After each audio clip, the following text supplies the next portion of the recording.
أعوذ بالله من الشيطان الرجيم بسم الله الرحمن الرحيم والذين يحاجون في الله من بعد ما استجيب له حجتهم ضاحضة عند ربهم وعليهم غضب ولهم عذاب شديد الله الذي أنزل الكتاب بالحق والميزان وما يدريك لعل الساعة قريب يستعجل بها الذين لا يؤمنون بها والذين آمنوا مشفقون منها ويعلمون أنها الحق ألا إن الذين يمارون في الساعة لفي ضلال بعيد. بسم اللہ الرحمن الرحیم. سورۃ الشورى کی 15ویں آیات تک ترجمہ ہو چکا ہے. آیت نمبر 16 سے آگے شروع کریں گے. والذین یحاجون فی اللہ، اور وہ لوگ جو اللہ تبارک و تعالیٰ کے متعلق جھگڑتے ہیں. یحاجون بحث مباحثہ کرتے ہیں، جھگڑتے ہیں، حجت بازی کرتے ہیں. فی اللہ، اللہ تعالیٰ کے بارے میں، یعنی اللہ تبارک و تعالیٰ کے دین کے بارے میں، اللہ تبارک و تعالیٰ کی آیات نشانیوں کے بارے میں. من بعد مستجیب لہ، بعد اس کے کہ اللہ تبارک و تعالیٰ کے دین کو قبول کر لیا گیا. کچھ لوگوں نے اس کو قبول کر لیا لیکن کچھ لوگ اس میں جھگڑ رہے ہیں. حجتہم داحضۃ عند ربہم، ان کی حجت، ان کا جھگڑنا وہ باطل ہے رب تبارک و تعالیٰ کے نزدیک. وعلیہم غضب، اور ان پر غضب ہے، یعنی ناراضگی ہے. وَلَهُمْ عَذَابٌ شَدِيدٌ، اور ان کے لیے سخت عذاب ہوگا جو اللہ تبارک و تعالیٰ کی آیات کے متعلق جھگڑ رہے ہیں. اللہ تبارک و تعالیٰ کی آیات، دین اسلام کی حقانیت کے دلائل واضح ہو گئے اور سلیم الطبع لوگوں نے اس کو قبول بھی کر لیا، لیکن کچھ لوگ پھر بھی اس کے بارے میں جھگڑ رہے ہیں. تو ان کا جھگڑنا باطل ہے اور ان پر رب کا غضب ہے اور ان کے لیے شدید عذاب ہے. اللہ الذی انزل الکتاب بالحق والمیزان، اللہ تبارک و تعالی وہ ہے جس نے کتاب کو نازل فرمایا، بالحق کے حق کے ساتھ، والمیزان اور میزان کو اتارا. اس کا تعلق بھی انزلہ کے ساتھ. انزل الکتاب والمیزان، اللہ تبارک و تعالیٰ نے حق کے ساتھ کتاب کو اتارا اور میزان کو اتارا. میزان ترازو جس کے ساتھ اب دنیا میں چیزوں کو تولا جاتا ہے، یہاں عدل و انصاف مراد ہے. وَمَا يُدْرِيكَ لَعَلَّ السَّاعَةَ قَرِيبٌ، اور تم نے کیا جانا شاید کہ قیامت قریب ہی ہو. ادرا یدری، درا یدری سے ہے. اس کا معنی ہوتا ہے اندازے سے، اٹکل سے جاننا. تو ما یدری کا تم نے اپنے اندازے سے نہیں جانا، یعنی تم اندازے سے نہیں اس چیز کو جان سکتے. یہ ایسی چیز نہیں ہے جس کو قیاس سے، اندازے سے، اٹکل سے جان لیا جائے. یستعجل بها الذین لا یؤمنون بها، یستعجل بها اس کے متعلق ہا ضمیر کا مرجع ہے الساعہ قیامت۔ الساعہ کا معنی گھڑی بھی ہوتا ہے، کلاک جو ہے، اور وقت کے لیے بھی تھوڑا سا ٹائم، 1-2 سیکنڈ، اور الساعہ قیامت کے لیے بھی یہ لفظ استعمال ہوتا ہے، یہاں مراد قیامت ہی ہے۔ تو وما یدریک لعل الساعۃ قریب، اور تم نے کیا جانا شاید قیامت قریب ہی ہو۔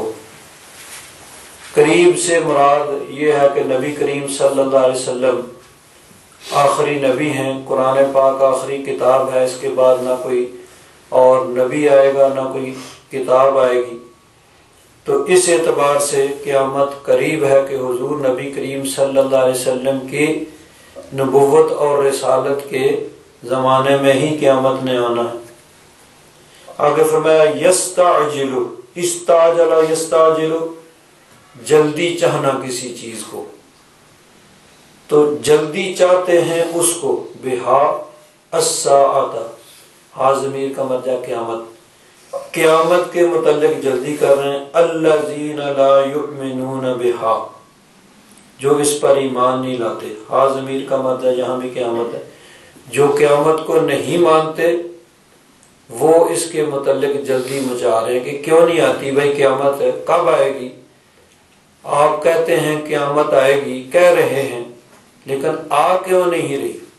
یہ کفار کڈ حجتی کرتے تھے، جو قیامت پر ایمان نہیں رکھتے تھے، وہ یہ کہا کرتے تھے بھئی آپ کہتے ہیں قیامت آئے گی، اتنا عرصہ ہو گیا آپ کو یہ کہتے ہوئے کہ قیامت آئے گی، لیکن وہ قیامت کب آئے گی؟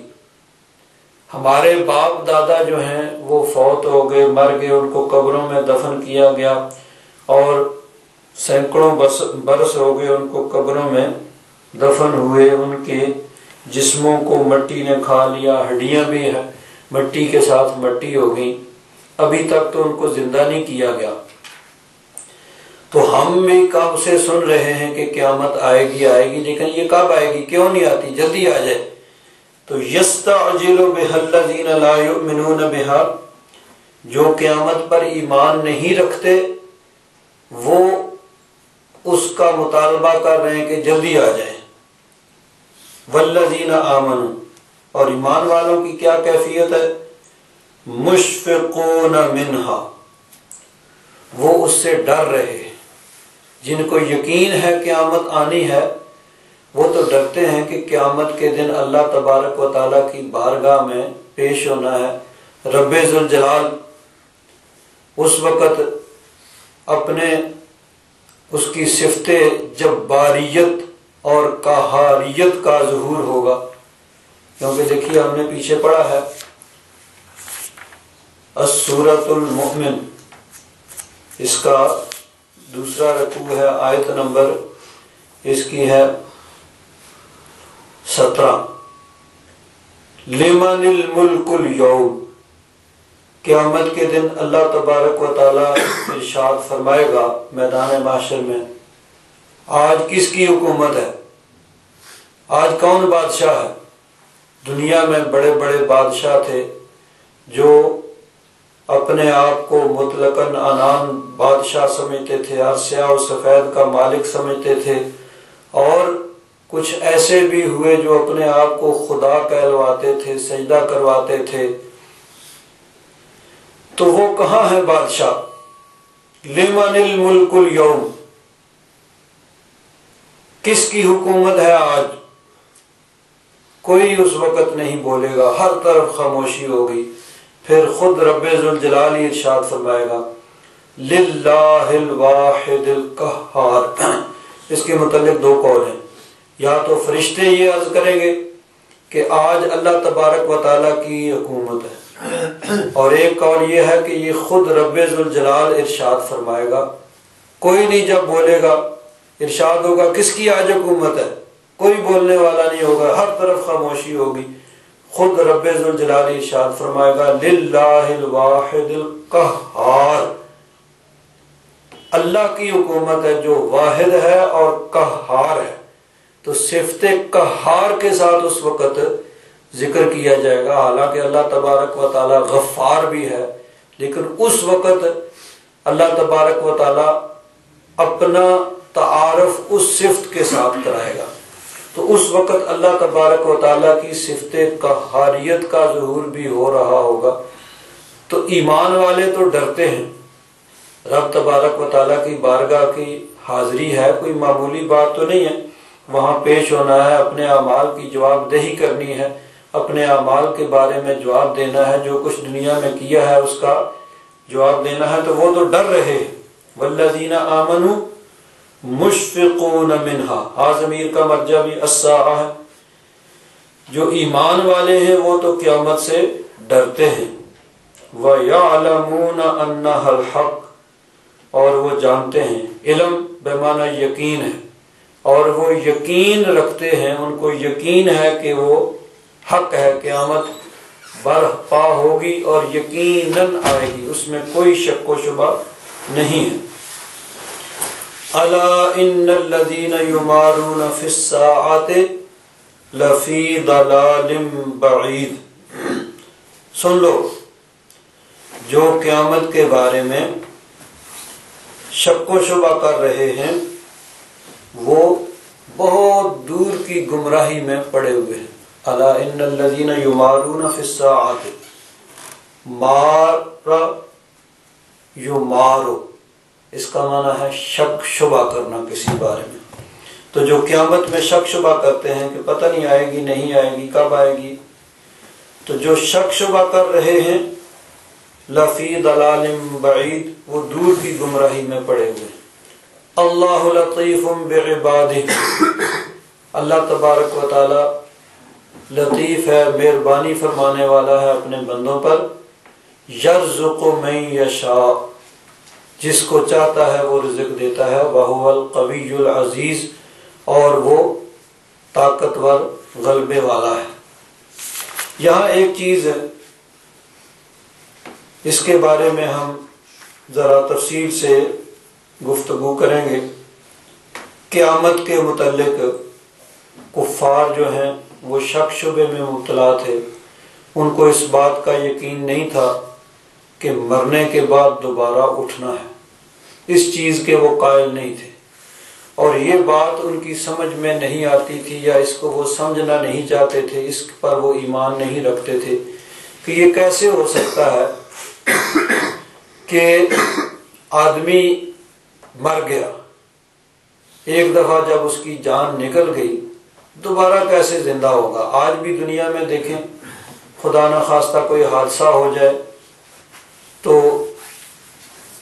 ہیلپ فار لائنرز جو مدد کرنے کے لیے آتے ہیں، وہ سب سے پہلے دیکھتے ہیں بھئی جو آدمی زخمی ہے، جس میں ابھی تک روح باقی ہے، اس کو اٹھاؤ، اس کو مشینیں لگاؤ، یہ کرو وہ کرو، اس کو بچانے کی کوشش کرو۔ اور جو دیکھتے ہیں کہ اس کی روح نکل چکی ہے اس کو چھوڑ دیتے ہیں، ٹھیک ہے بھائی اس پہ سفید چادر ڈال دو، اب اس کا کچھ نہیں ہو سکتا، جو ابھی زندہ ہیں ان کو بچانے کی کوشش کرو، ان کا علاج معالجہ کرو، کہ جو ایک دفعہ مر گیا وہ دوبارہ نہیں زندہ ہو سکتا، جو ابھی تک زندہ ہے اس کو بچایا جا سکتا ہے۔ تو کافروں کو بھی یعنی یہ بات سمجھ نہیں آتی تھی کہ جب ایک دفعہ روح نکل جو گئی تو اب دوبارہ وہ کیسے زندہ ہوگا۔ اور پھر اس سے آگے اس کو قبر میں دفن کر دیا گیا۔ قبر میں جب اس کی جسم کو مٹی کھا گئی، وقت گزرنے کے ساتھ ہڈیاں بھی مٹی کے ساتھ مٹی ہو گئی، اب اس کو دوبارہ کیسے زندہ کیا جائے گا۔ تو قرآن پاک میں بار بار اس بات کا جواب دیا گیا کہ جس رب العالمین نے اس چیز کو، انسان کو پیدا کیا ہے جبکہ کچھ نہیں تھا، عدم سے وجود میں جو لے آیا، وہ کیا دوبارہ نہیں اس کو پیدا کر سکتا، دوبارہ نہیں اس کو زندہ کر سکتا، دوبارہ اس کو حاضر موجود نہیں کر سکتا؟ پہلے بھی تو اسی رب العالمین نے پیدا کیا ہے، تو جب وہ پہلے پیدا کر سکتا ہے تو وہ دوبارہ بھی زندہ کر سکتا ہے۔ پہلے اس نے پیدا کیا ہے وہی دوبارہ بھی زندہ کرے گا۔ یہاں ایک سوال ہے کہ کیا قیامت جو ہے اس کا علم، انہوں نے کہا وما یدری، یہ وہ تو بار بار کہتے تھے نا کہ کب آئے گی، کیوں نہیں آتی، جلدی آئے۔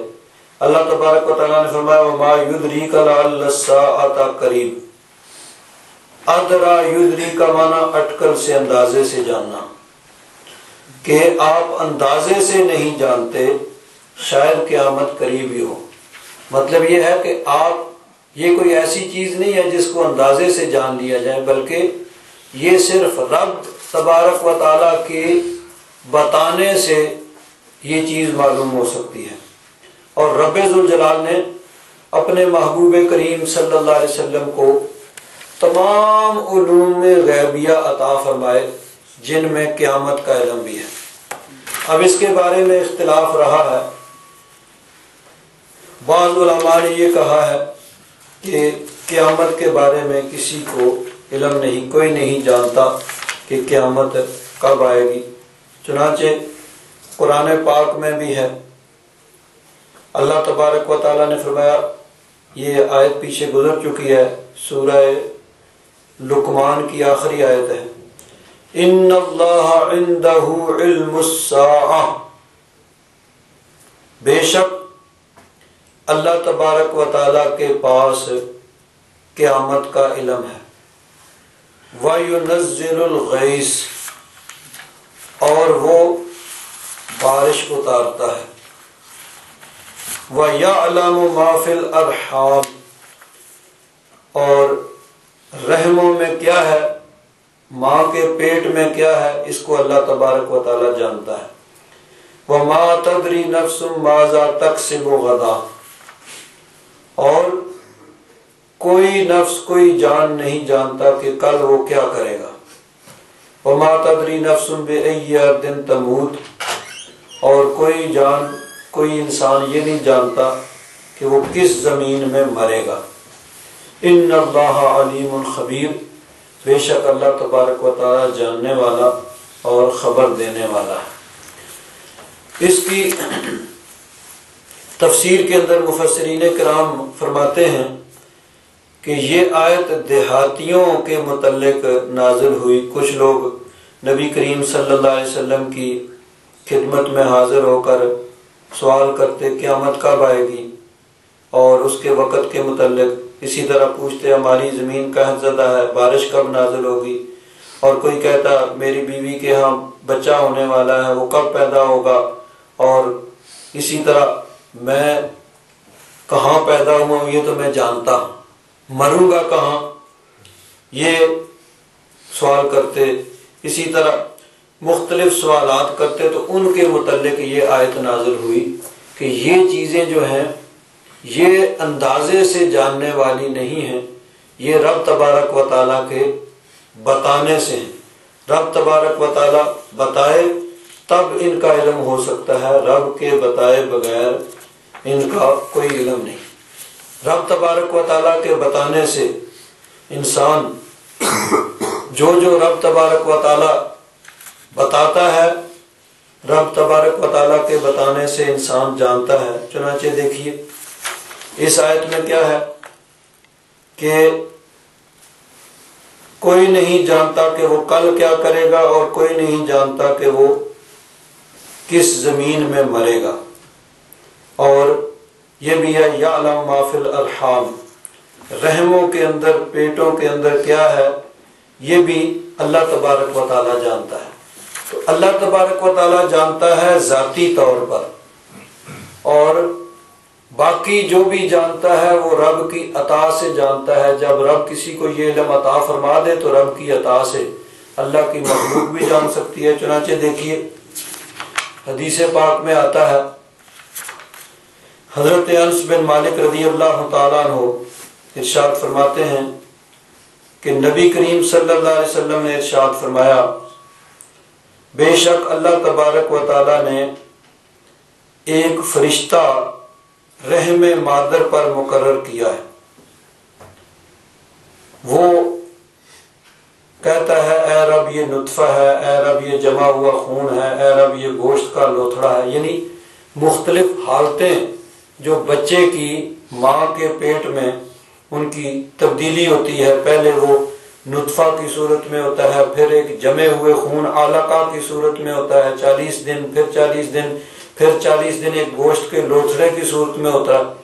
تو یہ 120 دن اس طرح گزر جاتے ہیں. دوسری احادیث مبارکہ میں اس کی تفصیل ہے.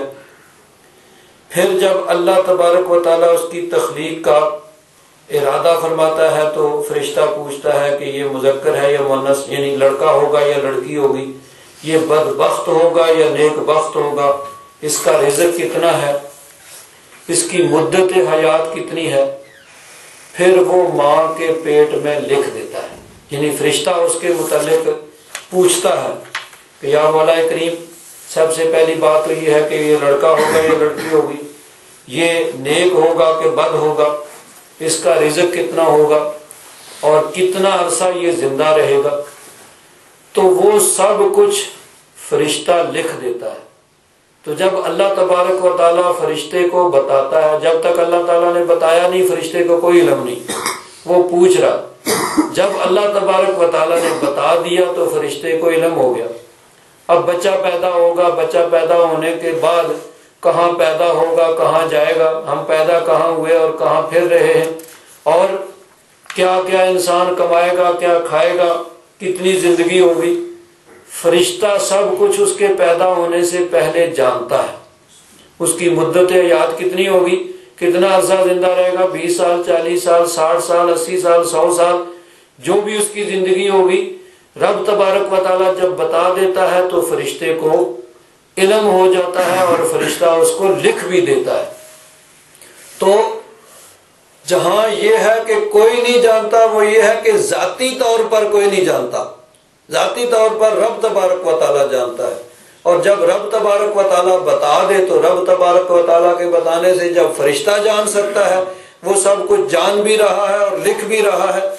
سب سے پہلی چیز تو یہ کہ ابھی بچہ پیدا نہیں ہوا تو اللہ تبارک و تعالیٰ نے بتا دیا، فرشتے کو علم ہو گیا کہ یہ لڑکا ہوگا یا لڑکی ہوگی.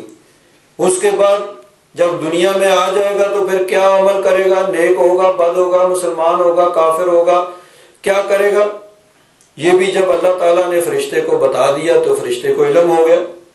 رزق کتنا ہوگا یہ بھی فرشتے کو علم ہو گیا، اللہ تعالیٰ نے بتا دیا. اور مدت حیات کتنی اس کی زندگی ہوگی، لائف ٹائم، یہ بھی جب اللہ تعالیٰ نے بتا دیا تو فرشتے کو علم ہو گیا. تو فرشتے کو جب رب تبارک و تعالیٰ نے بتا دیا تو رب کے بتانے سے فرشتے کو علم ہو گیا. تو جب فرشتہ جان سکتا ہے تو اگر اللہ تبارک و تعالیٰ اپنے محبوب کو بتا دے تو اس میں کیا رکاوٹ ہو سکتی ہے. اسی طرح دیکھیے نبی کریم صلی اللہ علیہ وسلم کی چچی ہیں حضرت ام الفضل، حضرت عباس کی بیوی ہے. وہ ایک دن انہوں نے خواب دیکھا اور یہ خواب نبی کریم صلی اللہ علیہ وسلم کی بیٹی حضرت فاطمہ الزہرا کے ہاں حضرت امام حسن کی پیدائش ہوئی. حضرت علی سے ان کا نکاح ہوا تو حضرت حسن کی پیدائش ہوئی. اس کے بعد حضرت ام الفضل نے ایک دن خواب دیکھا اور خواب دیکھ کر بڑی پریشان ہوئی. حضور کی چچی حضرت عباس کی بیوی، اور حضور کی بارگاہ میں آئی اور آ کر کہا حضور میں نے ایک بڑا ڈراؤنا خواب دیکھا ہے اور میں بڑی پریشان ہوں. فرمایا کیا خواب ہے؟ عرض کیا حضور بہت ڈر لگ رہا ہے، بڑی پریشان ہوں. فرمایا بیان تو کرو.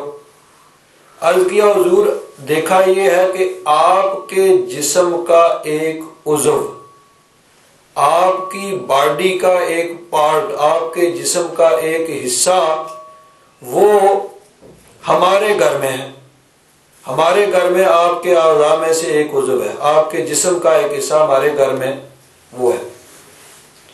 حضور نے سنا تو فرمایا رأیت خیرن، چچی یہ تو کوئی ڈرنے والی بات نہیں ہے، اس میں تو پریشانی والی بات نہیں ہے، تو نے تو بہت اچھا خواب دیکھا ہے. اور اس خواب کی تعبیر یہ ہے کہ میری بیٹی فاطمہ کے ہاں ایک لڑکا پیدا ہوگا اور تم اس کو دودھ پلاؤ گی، یعنی تمہارے گھر کے اندر وہ بچہ پرورش پائے گا.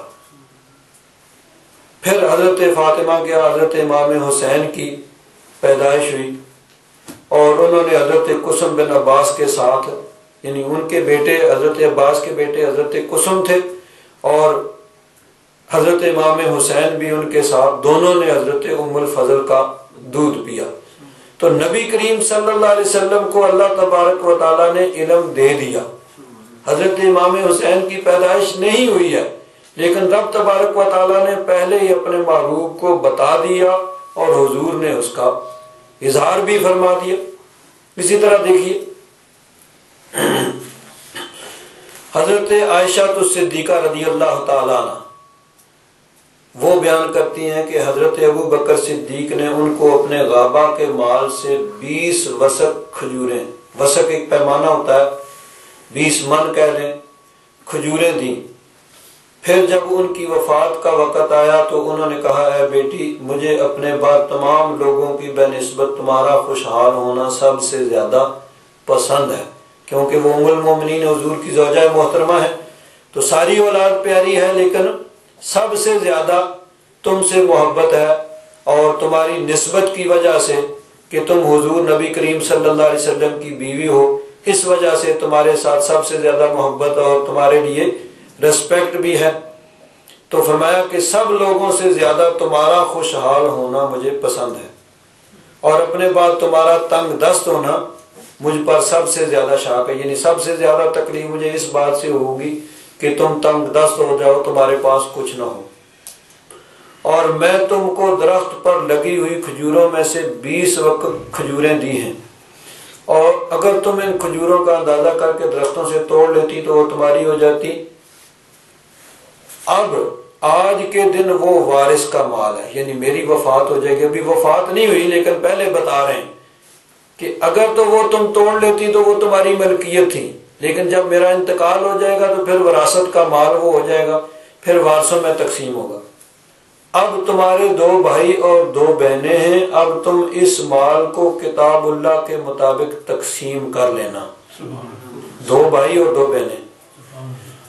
ام المومنین حضرت عائشہ الصدیقہ فرماتی ہیں کہ میں نے کہا، میرے ابا جان، اگر یہ مال اس سے بہت زیادہ بھی ہوتا تو میں اس کو چھوڑ دیتی، مگر میری بہن تو صرف ایک ہے، بھائی تو 2 ہیں لیکن بہن ایک ہے۔ آپ فرما رہے ہیں 2 بہنیں، اور وہ حضرت اسماء ہے۔ میری دوسری بہن کون سی ہے؟ حضرت ابو بکر صدیق نے فرمایا کہ وہ میری وصال کے بعد پیدا ہوگی، تو پیدا ہونی ہے ابھی بعد میں، تو پہلے فرما رہے ہیں۔ تو یہ نبی کریم صلی اللہ علیہ وسلم ہی نہیں بلکہ نبی کریم صلی اللہ علیہ وسلم کے غلاموں کو بھی اللہ تبارک و تعالیٰ نے ان چیزوں کا علم عطا فرما دیا۔ تو جو ہے کہ کوئی نہیں جانتا، وہ ذاتی طور پر اندازے سے، اٹکل سے کوئی نہیں جانتا، لیکن جو جانتا ہے وہ رب کی عطا سے جانتا ہے، اور جب رب تبارک و تعالیٰ علم عطا فرما دیتا ہے تو پھر جان جاتے ہیں۔ دیکھیے قرآن پاک میں حضرت یوسف علیہ السلام کا واقعہ ہے، پوری سورہ یوسف ہے، تو سورہ یوسف میں یہ بھی ہے کہ حضرت یوسف علیہ السلام جیل میں چلے گئے، جیل میں 2 آدمی آپ کے پاس آئے، بات چیت ہوئی، انہوں نے کہا جی ہم نے خواب دیکھا ہے، یہ ہے وہ ہے، اس طرح حضرت یوسف علیہ السلام نے پہلے تو ان کو تبلیغ کی، اللہ تبارک و تعالیٰ کی توحید کی دعوت دی کہ شرک جو ہے وہ صحیح نہیں ہے، اللہ تبارک و تعالیٰ وحدہ لا شریک ہے، صرف اسی کی عبادت کرنی چاہیے، اس کے علاوہ کوئی عبادت کے لائق نہیں ہے، نہ بادشاہ، نہ بت، نہ کوئی قبر، نہ کوئی پتھر، نہ کوئی درخت، سورج، چاند، ستارے، سب چیزیں اللہ تعالیٰ کی مخلوق ہیں اور اللہ تبارک و تعالیٰ کی عبادت کرنے والی ہیں، کوئی عبادت کے لائق نہیں، عبادت کے لائق صرف اللہ تبارک و تعالیٰ ہے۔ ان کو تبلیغ کرنے کے بعد اب ان کے خواب کی تعبیر بتائی، خواب کی تعبیر یہ بتائی، یا صاحب السجن، ان 2 میں سے ایک نے خواب کہا کہ میں نے یہ خواب دیکھا ہے کہ میرے یعنی سر کے اوپر اس طرح روٹیاں ہیں اور پرندے ان کو نوچ نوچ کے کھا رہے ہیں، اور دوسرے نے کہا کہ میں دیکھتا ہوں کہ میں انگوروں کو نچوڑ کر شراب بنا کر بادشاہ کو پلا رہا۔ حضرت یوسف علیہ السلام نے فرمایا کہ یہ جو دیکھ رہا ہے نا کہ انگوروں کی شراب نچوڑ رہا، وہ بادشاہ کا اصل میں ساقی تھا۔ تو فرمایا کہ یہ اس پر جو الزام ہے جس وجہ سے جیل میں آیا ثابت نہیں ہوگا، اور یہ اپنے عہدے پہ بحال ہو جائے گا اور بادشاہ کو شراب پلائے گا۔ دوسرا جو ہے جس نے یہ دیکھا کہ اس کے سر پہ روٹیاں ہیں اور پرندے آ کر نوچ رہے ہیں، فرمایا فَيُسْلَبُ، اس پر الزام ثابت ہو جائے گا، اس کو سولی دی جائے گی اور سولی پہ لٹکا رہے گا حتیٰ کہ پرندے آ کے اس کے سر کو نوچیں گے۔ فَتَأْكُلُ الطَّيْرُ مِن رَأْسِهِ۔ جب آپ نے یہ تعبیر بیان کی تو اب وہ دونوں کہنے لگے کہ ہم نے تو خواب دیکھا کوئی نہیں۔ وہ اصل میں ایک بادشاہ کا باورچی تھا، کچن کا جو ہیڈ، بادشاہ کے لیے جہاں کھانا پکتا تھا کچن کا ہیڈ تھا، اور ایک بادشاہ کا ساقی تھا جو بادشاہ کو شراب پلایا کرتا۔ ان دونوں پہ یہ الزام تھا کہ انہوں نے سازش تیار کی ہے بادشاہ کو زہر دے کر مارنے کی۔ اب دونوں جیل میں حضرت یوسف علیہ السلام کے پاس بیٹھے ہوئے انہوں نے یہ خواب بیان کیا۔ حضرت یوسف علیہ السلام نے تعبیر یہ بتائی کہ جو ساقی ہے بادشاہ کو شراب پلانے والا ہے، اس پہ الزام تو ثابت نہیں ہوگا اور وہ بری ہو جائے گا اور اپنے عہدے پہ بحال ہو جائے گا، اور پھر شراب انگوروں سے نچوڑ کر بادشاہ کو پلائے گا، اور جو کچن کا اس کا ہیڈ ہے اس پہ الزام ثابت ہو جائے گا اور اس کو پھانسی دی جائے گی، اس کی لاش پھانسی پہ لٹکی رہے گی اور پرندے آ کے اس کے سر کو نوچیں گے۔ جب آپ نے یہ تعبیر بتائی تو انہوں نے کہا جی ہم نے خواب تو دیکھا کوئی نہیں ہے، ہم تو ویسے ہی بس جیل میں بیٹھے بیٹھے بور ہو رہے تھے تو ہم نے کہا چلو تھوڑی سی دل لگی کر رہے ہیں، تو خواب تو ہم نے کوئی نہیں دیکھا۔ حضرت یوسف علیہ السلام نے فرمایا قضی الامر الذی فیہ تستفتیان، خواب تم نے دیکھا یا نہ دیکھا اس سے اب غرض نہیں، جو میں نے کہا ہے وہ ہوگا، اس کا صرف خواب سے تعلق نہیں ہے، وہ رب کی تقدیر ہے، اور جو ہونے والا ہے وہ میں نے بیان کیا ہے۔ خواب تم نے نہیں بھی دیکھا پھر بھی ہونا یہی ہے جو میں نے کہہ دیا ہے۔ چنانچہ ایسے ہی ہوا، وہ جو تھا اس کو پھانسی دے دی گئی، اس کو پھانسی پہ لٹکا رہنے دیا گیا اور پرندے آگے اس کے سر کو، دوسرا جو ہے وہ اپنے عہدے پہ بحال ہو گیا۔ اب جو عہدے پہ بحال ہونا تھا اس کو حضرت یوسف علیہ السلام نے پیغام دیا کہ جا کے بادشاہ کو یہ کہنا کہ جیل کے اندر ایک بے گناہ جو اتنے عرصے سے جیل میں پڑا ہوا ہے، جا کے اس کو اذکرنی عند ربک، جا کے اپنے بادشاہ کے پاس میرا بھی ذکر کرنا کہ بے گناہ ایک جیل میں پڑا ہوا ہے۔ وہ آدمی گیا جیل سے نکل کے بھول گیا، کہاں یاد رہتا ہے اپنے، وہ پھر عہدے پہ بحال ہو گیا اور موج میلہ کر رہا ہے، بھول گیا کہ کہیں جیل میں کوئی بات چیت بھی اس طرح کی ہوئی تھی۔ اب بادشاہ ایک خواب دیکھتا ہے۔ خواب کیا دیکھا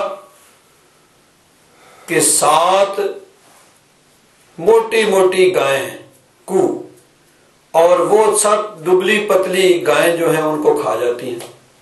7 ہرے سٹے خوشے ہیں درخت کے اور 7 پتلے ہیں۔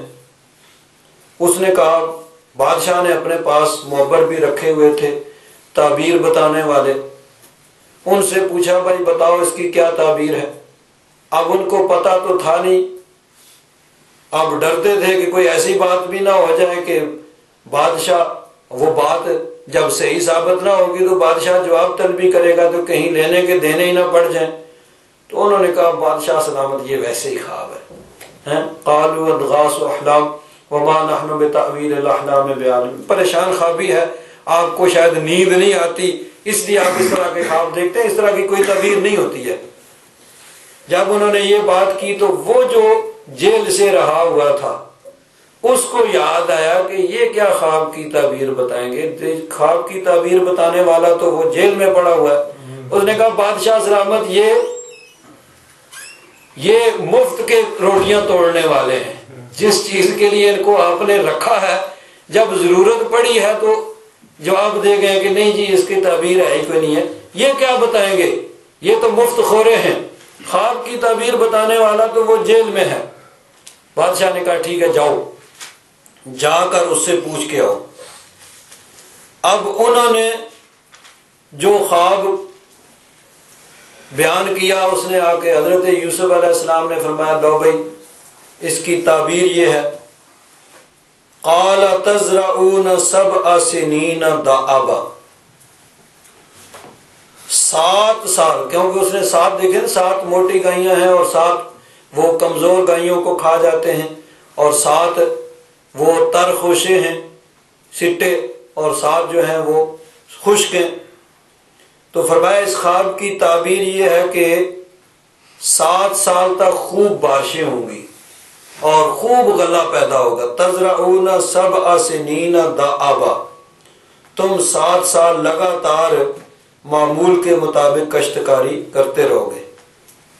فما حصدتم فذروه فی سنبلہ الا قلیلا مما تاکلون، اب آپ نہ صرف خواب کی تعبیر بتا رہے ہیں بلکہ اس کے ساتھ ساتھ اس کی ترکیب بھی بتا رہے ہیں کہ تم نے اس پہ کس طرح قابو پانا ہے اور کس طرح تم نے اس سے نبرد آزما ہونا ہے۔ فرمایا کہ 7 سال میں اصل میں یہ تھی کہ 7 سال پہلے تو خوب بارشیں ہوں گی، تم کاشتکاری کرو گے، پھر 7 سال جو ہیں وہ قحط سالی کے آئیں گے، اس میں بارش نہیں ہوگی اور 7 سال فصلیں نہیں ہوں گی۔ تو ان 7 سال جو قحط سالی کے ہوں گے ان کے ساتھ کچھ تم نے کس طرح نبرد آزما ہونا ہے، ان کے ساتھ کس طرح تم نے نبڑنا ہے، وہ یہ ہے، طریقہ یہ ہے کہ 7 سال پہلے جو خوب پیداوار ہوگی نا، فما حصدتم فذروه فی سنبلہ الا قلیلا مما تاکلون، پہلے 7 سال میں تم غلہ جو ہے اچھی طرح اس کو تم جمع کر لو، جتنا بھی غلہ پیدا ہو اس کو جمع کرتے رہو، صرف اتنا بقدر ضرورت استعمال کرو، اور باقی جو ہے ترکیب بھی کیا بتائی کہ اگر گندم کو جس طرح کہ اس کو گا لیا جاتا ہے اور سٹوں سے اس کے دانے نکال لیے جاتے ہیں تو وہ اگر پڑے رہیں تو اس کو گھن لگ جاتا ہے، اور اگر سٹے پڑے رہیں جتنا عرصہ مرضی پڑے رہیں اس کو گھن نہیں لگ سکتا۔ تو حضرت یوسف علیہ السلام ساتھ اس کی ترکیب بھی بتا رہے ہیں کہ ساری جو ہے فصل اس کو تم نے گا نہیں لینا ہے، دانوں کو نکال نہیں لینا ہے، بلکہ جتنی ضرورت پڑے بقدر ضرورت دانے نکالو، باقی سٹوں میں ہی رہنے دو تاکہ وہ محفوظ بھی رہے۔ تو محفوظ کرنے کا طریقہ بھی بتا دیا کہ بقدر ضرورت جو ہے اس کو نکالتے رہو، باقی اس کو سٹوں کے اندر فی سنبلی سٹوں میں ہی رہنے دو۔ ثم یاتی من بعد ذلک سبع شداد، پھر 7 سال بڑے سختی کے آئیں گے، سخت قحط سالی ہوگی۔ یأکلن ما قدمتم لہن، جو تم نے جمع کر رکھا ہوگا سب وہ اس میں ختم ہو جائے گا، الا قلیلا مما تحسنون، ہاں کوشش کر کے تھوڑا سا جو تم بچا سکو تو وہ بچ جائے گا۔ آگے فرمایا ثم یاتی من بعد ذلک عام فیہ یغاث الناس وفیہ یعصرون، پھر ایک سال آئے گا خوب بارشیں ہوں گی، ہر طرف ہریالی ہوگی، خوب فصلیں ہوں گی۔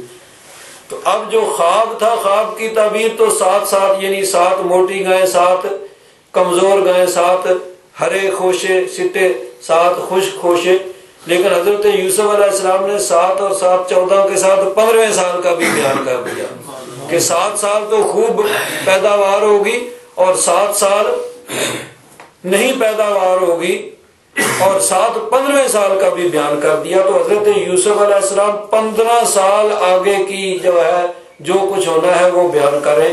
تو یہ ہے جو اللہ تبارک و تعالیٰ اپنے بندوں کو علم دیتا ہے۔ تو جہاں یہ ہے کہ کوئی نہیں جانتا، وہ یہ ہے کہ ذاتی طور پر کوئی نہیں جانتا، رب کی عطا کے بغیر کوئی نہیں جانتا، اور جہاں اس بات ہے کہ جانتے ہیں وہ رب کی عطا سے جانتے ہیں کہ رب تبارک و تعالیٰ جب بتا دیتا ہے تو پھر جان لیتے ہیں۔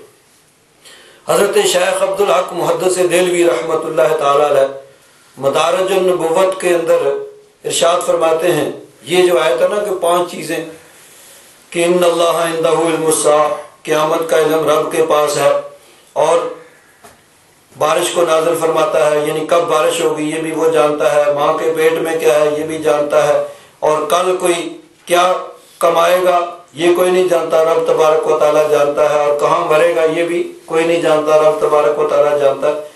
تو اس آیت کے متعلق حضرت شیخ محقق شیخ عبدالحق محدث دہلوی جو سب سے پہلے علم حدیث کو برِ صغیر پاکستان ہندوستان میں لے کر گئے، وہ فرماتے ہیں، اصل فارسی میں ہے ترجمہ اس کا یہ، حق یہ ہے کہ قرآن کی اس آیت میں اس پر کوئی دلیل نہیں کہ حق تبارک و تعالیٰ نے اپنے حبیب کو صلی اللہ علیہ وسلم ان کو روح کی حقیقت پر مطلع نہیں کیا گیا۔ قرآن پاک میں ایک جگہ روح کے متعلق بھی بحث ہے، وہاں پر بھی پھر علماء میں یہ بحث ہوئی ہے کہ روح کی حقیقت کا رب تبارک و تعالیٰ نے حضور کو علم دیا یا نہیں دیا۔ تو شیخ فرماتے ہیں اس میں کوئی یہ دلیل نہیں ہے کہ روح کی حقیقت پر مطلع کیا، بلکہ جائز ہے کہ اللہ تعالیٰ نے حضور کو اطلاع دے دیے اور لوگوں کو بتانے کا آپ کو حکم نہ دیا، اور بعض علماء نے قیامت کے بارے میں بھی یہی قول کیا ہے۔ اب اپنا مسلک حضرت شیخ عبدالحق محدث دہلوی فرماتے ہیں، بندہ مسکین یہ کہتا ہے کہ کوئی مومن عارف، کوئی سچا مومن حضور صلی اللہ علیہ وسلم سے روح کے علم کی کیسے نفی کر سکتا ہے، اور جو سید المرسلین ہیں، امام العارفین ہیں، جن کو اللہ تبارک و تعالیٰ نے اپنی ذات اور صفات کا علم عطا فرمایا ہے اور تمام اولین و آخرین کے علوم آپ کو عطا کیے ہیں، ان کے سامنے روح کے علم کی کیا حقیقت ہے؟ آپ کے علم کے سامنے آپ کے علم کے سمندر کے سامنے روح کے علم ایک قطرہ سے زیادہ حقیقت نہیں رکھتا۔ اعلیٰ حضرت فاضل بریلوی رضی اللہ تعالیٰ عنہ اسی لیے فرماتے ہیں نا، اور کوئی غیب تم سے کیا نہاں ہو بھلا، کوئی غیب یا رسول اللہ آپ سے کیسے چھپ سکتا ہے، اور کوئی غیب تم سے کیا نہاں ہو بھلا، جب نہ خدا ہی چھپا تم پہ کروڑوں درود۔ رب تبارک و تعالیٰ جو غیب الغیب سب سے بڑا غیب ہے، رب تبارک و تعالیٰ نے اپنا دیدار کرا دیا، تو اب کوئی اور غیب جو ہے وہ کیسے چھپ سکتا ہے۔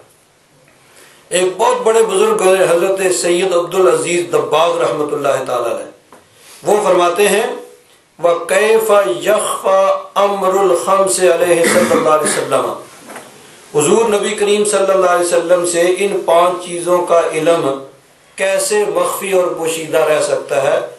وَالْوَاحِدُ مِنْ أَهْلِ التصرف مِنْ أُمَّتِهِ الشَّرِيفَةِ لَا يُمْكِنُهُ التصرف إِلَّا بِمَعْرِفَةِ هَذِهِ الْخَمْسِ، فرماتے ہیں کہ کوئی ولی اس وقت تک ولی ہی نہیں بن سکتا جب تک اس کو یہ 5 چیزوں کا علم نہ ہو۔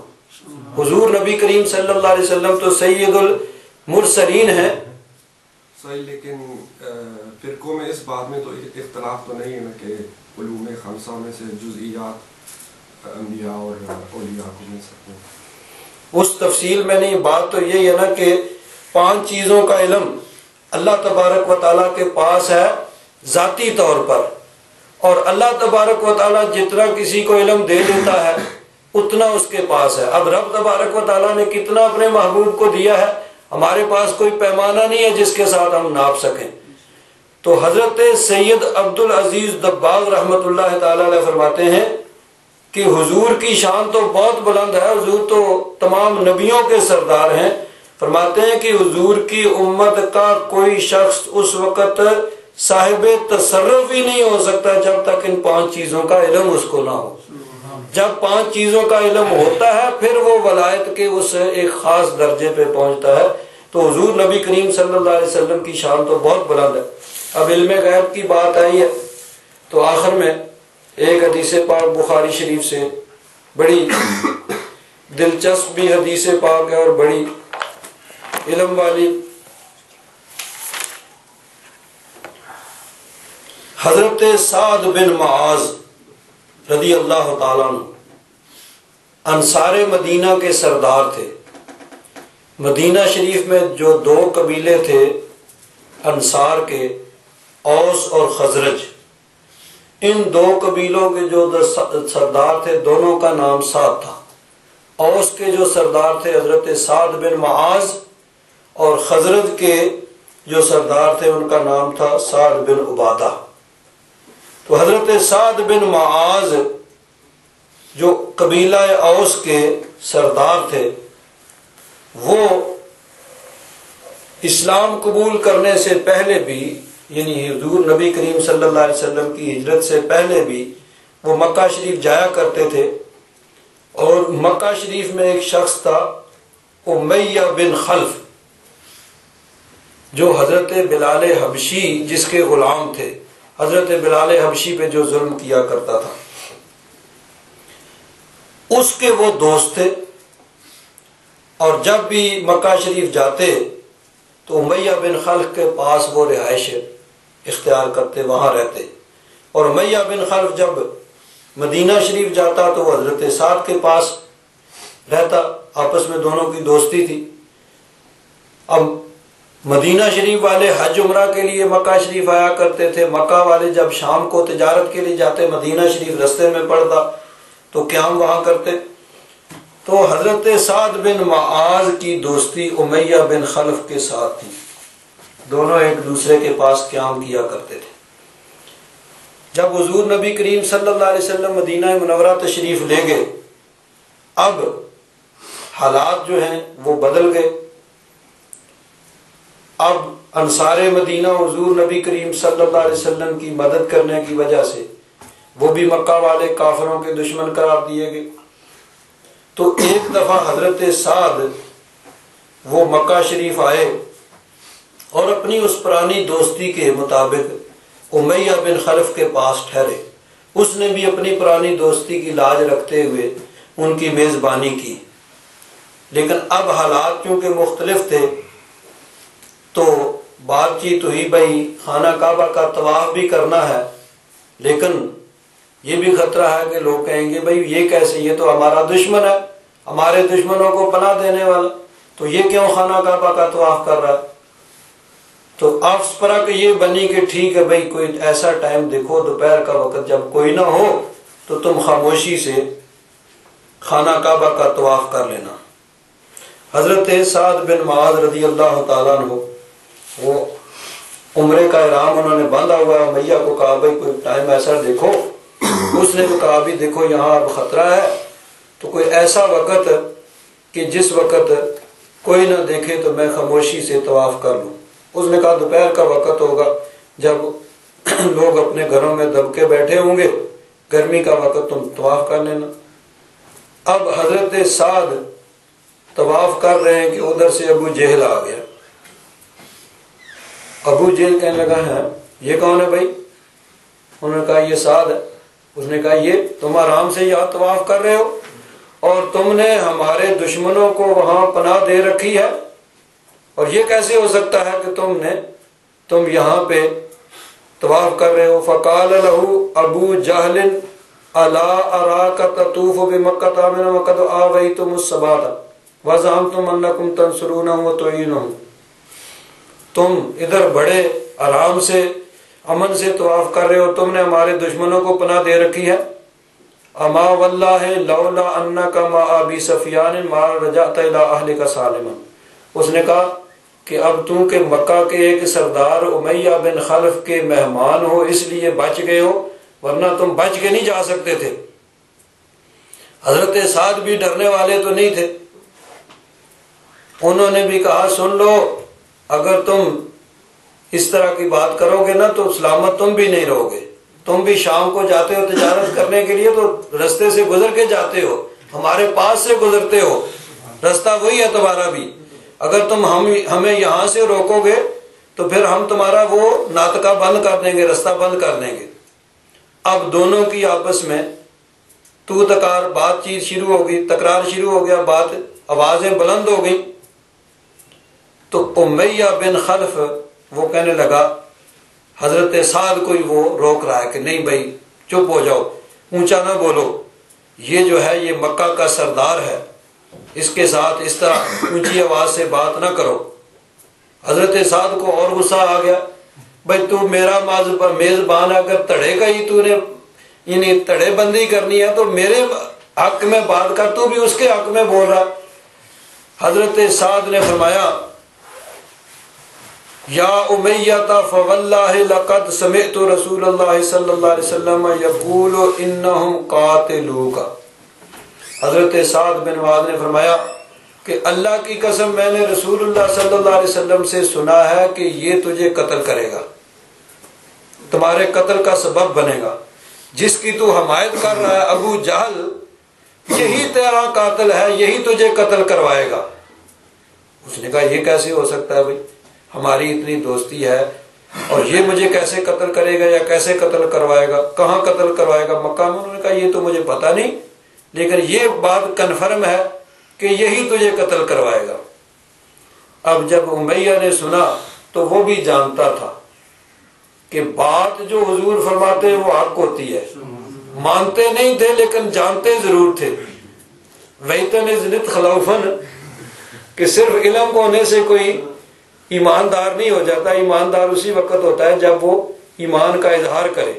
جانتے وہ سب تھے کہ یہ حق ہے لیکن یقین نہیں رکھتے تھے، ایمان نہیں رکھتے تھے۔ تو یہ ان کو یقین تھا کہ جو کہتے ہیں وہ پتھر پہ لکیر ہوتی ہے، وہ غلط نہیں ہوتی ہے۔ اب وہ گھر میں گیا امیہ بن خلف، تو جا کے اپنی بیوی سے کہتا ہے سنتی ہو کیا کہا ہے سعد نے؟ اس نے کہا کیا کہا؟ وہ کہہ رہا ہے کہ حضرت محمد صلی اللہ علیہ وسلم نے یہ خبر دی ہے کہ ابو جہل مجھے قتل کروائے گا۔ تو میں نے اس سے پوچھا مکہ میں قتل کروائے گا؟ اس نے کہا یہ تو نہیں پتا، بہرحال یہ کنفرم ہے کہ تجھے قتل کروائے گا۔ تو اس نے کہا، اس کی بیوی نے کہا ما یکذب محمد اذا حدث۔ بیوی بھی اس کی کہنے لگی کہ جب وہ کوئی بات کرتے ہیں تو جھوٹ نہیں بولتے، بات جو کہتے ہیں وہ درست ہوتی ہے۔ تو اب امیہ کیا کہتا ہے واللہ لا اخرج من مکہ تھا، اب میں کبھی مکہ سے باہر نہیں نکلوں گا۔ یقین اس کو ہو گیا کہ بات جو انہوں نے کہی ہے وہ درست ہے، اب کیسے بچا جائے بھائی، مکہ تو یہاں تو رہنا ہی ہے لیکن مکہ سے باہر نہیں نکلوں گا۔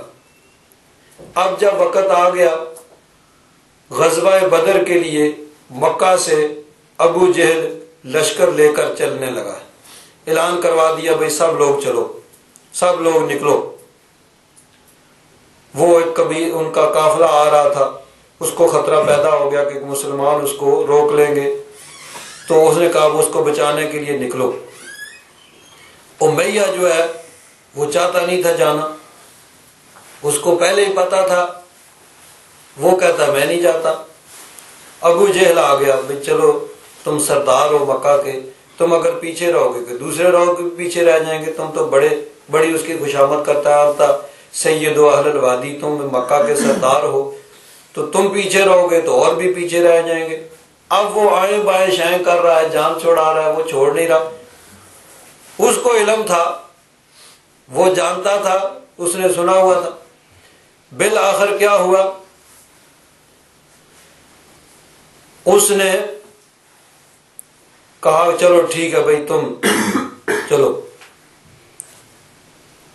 اب وہ گھر میں گیا، بیوی سے کہنے لگا کہ یہ معاملہ ہے بھائی، ابو جہل تو کہہ رہا ہے چلو۔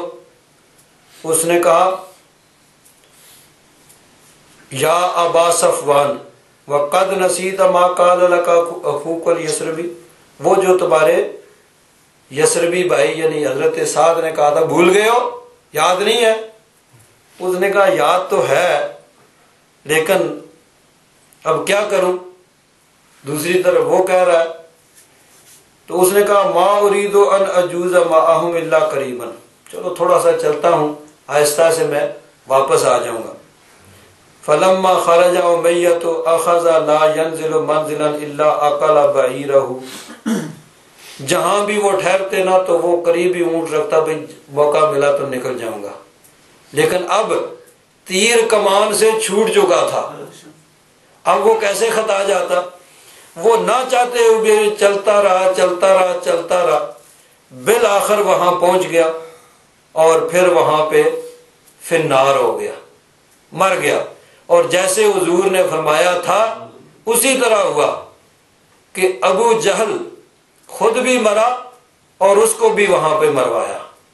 تو جو حضور نے فرمایا تھا تیر بے ہدف، اب کسی کو علم نہیں تھا حالات کیا ہوں گے، لیکن اللہ تبارک و تعالیٰ نے اپنے محبوب کو بتا دیا تھا کہ یہ ہونے والا ہے، اور نبی کریم صلی اللہ علیہ وسلم نے بیان فرما دیا تھا۔ اور حضرت سعد نے کتنا یقین تھا حضور نبی کریم صلی اللہ علیہ وسلم کے فرمان پر کہ مکہ کے اندر ایسی بات کر رہے ہیں کہ دو سردار ہیں اور ان کو کہہ رہے ہیں کہ تو اس کی حمایت کر رہا ہے، میرے تو آقا نے یہ فرمایا کہ یہ تجھے قتل کروائے گا۔ اب کسی کی بات اس وقت سمجھ میں نہیں آ سکتی کہ یہ اس کو کیسے قتل کروائے گا، لیکن بالآخر وہی اس کا سبب بنا اور اسی کے سبب سے وہ قتل ہوا۔ تو اللہ تبارک و تعالیٰ نے اپنے محبوب کو علوم غیبیہ کے خزانے عطا فرمائے ہیں، انہی خزانوں میں سے ایک قیامت کا علم بھی ہے۔ اللہ تبارک و تعالیٰ نے اپنے محبوب کو قیامت کا علم عطا فرمایا، لیکن حضور نبی کریم صلی اللہ علیہ وسلم کو حکمت کے پیش نظر اس کو آگے بتانے سے اللہ تبارک و تعالیٰ نے منع فرما دیا کہ محبوب اس کو جو ہے عام نہیں کرنا ہے، عام جو ہے نہیں بتانا ہے، یہ اس کو اپنے تک رکھنا ہے یا خاص لوگوں تک رکھنا ہے۔ اس لیے نبی کریم صلی اللہ علیہ وسلم نے خاص، کیونکہ اگر یہ بتا دیا جائے کہ فلاں سن ہوگا، یہ بتا دیا کہ 10 محرم ہوگی، 10 محرم کا دن قیامت، یہ حضور نے فرما دیا کہ 10 محرم ہوگی اور جمعہ کا دن ہوگا، اور یہ بھی فرمایا کہ جمعہ کے دن عصر اور مغرب کے درمیان، 10 محرم جمعہ کا دن عصر اور مغرب کے درمیان قیامت آئے گی۔ اب سن کون سا ہوگا یہ نہیں بیان فرمایا، اگر یہ بھی بیان فرما دیتے تو پھر آج حساب لا کے 10 سال رہ جاتے ہیں، 20 سال رہ گئے، 40 سال رہ گئے، 100 سال، 1000 سال، تو پھر قیامت وہ اچانک نہ رہتی۔ حالانکہ اللہ تعالیٰ نے فرمایا لا تأتیکم الا بغتۃ، اچانک وہ آئے گی، پلوپسلنگ، امیجیٹلی، بغیر کوئی وارننگ دیے، فَيَأْتِيهِمْ بَغْتَةً وَهُمْ لَا يَشْعُرُونَ، اچانک آئے گی لوگوں کو علم نہیں، لوگ اپنے کام کاج میں مصروف ہوں گے، تو پھر یہ نہ رہتا۔ اس لیے حضور نبی کریم صلی اللہ علیہ وسلم نے اس کے سن کو نہیں بیان کیا، باقی ساری اس کی بہت سی علامات بیان فرما دی کہ حضرت امام مہدی کا ظہور ہوگا، دھواں ہوگا، دجال نکلے گا، دابۃ الارض ہوگا، سورج مغرب سے طلوع ہوگا، حضرت عیسیٰ علیہ السلام کا نزول ہوگا، یاجوج ماجوج ہوں گے، زمین میں دلسنے کا، اور جتنے بھی بہت سی نشانیاں حضور نے بیان فرما دی، لیکن حکمت کے پیش نظر اس کا صحیح سن جو ہے وہ نہیں بیان فرمایا۔ وہ اللہ تبارک و تعالیٰ کی حکمت کے خلاف تھا اس کو بیان کرنا۔